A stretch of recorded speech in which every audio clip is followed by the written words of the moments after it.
what's crazy about that is that's kind of like built into like the protest like system. It's like as far as that method, it's like you basically, get a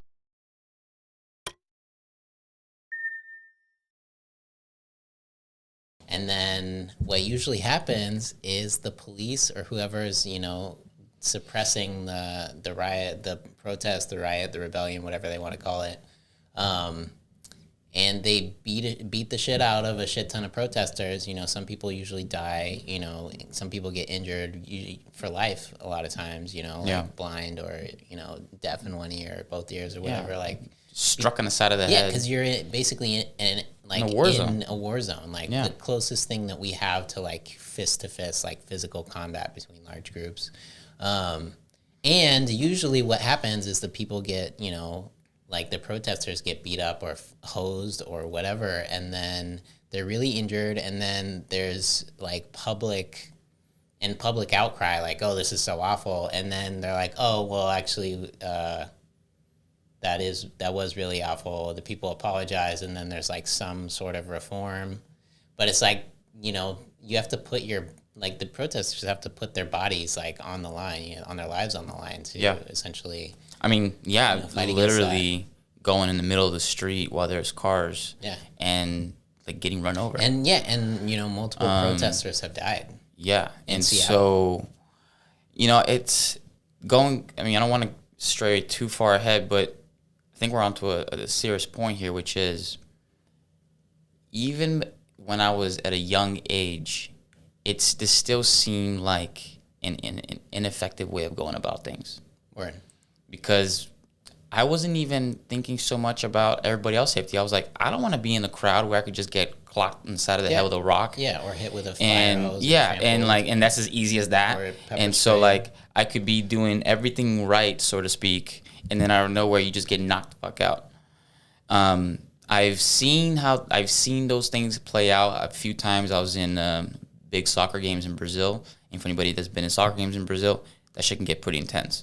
And a few times after the game, one of the teams loses, people start going crazy. People start throwing stuff into the crowds. It's not a good time. Yeah. People get trampled. Yeah, it's like it's absolutely chaos. It's absolute chaos, man. And so in a way, I'm like, okay, I clearly see people are angry.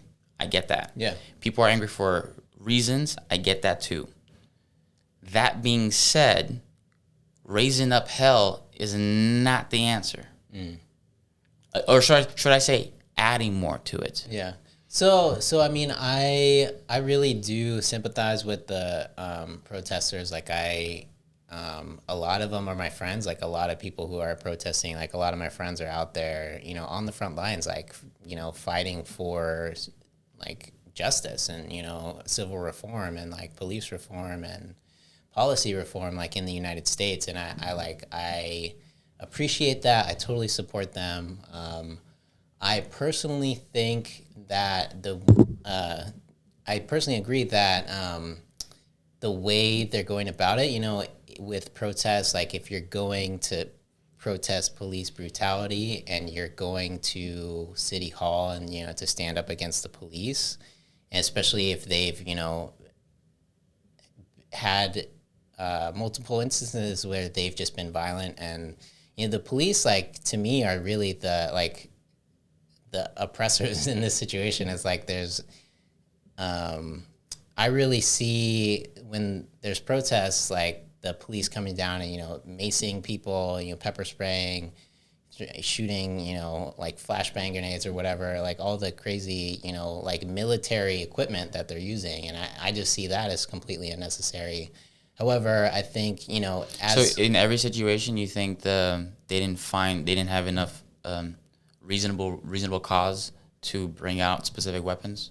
Yes, in every situation, there's no reason you should be using military weapons against crowds in your own country. But what if they have the weapons that you're, like, literally, we're talking the same type of weapons?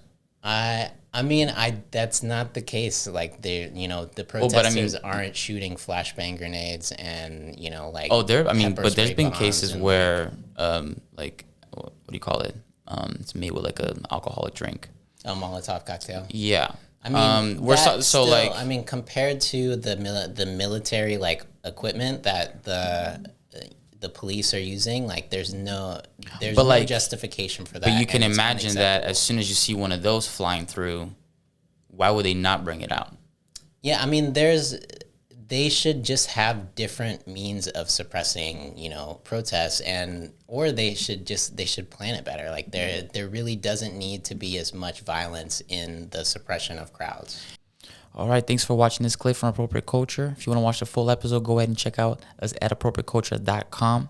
You can also check us out on the social media platforms at Appropriate Culture. Like, subscribe, and we'll see you guys on the next one.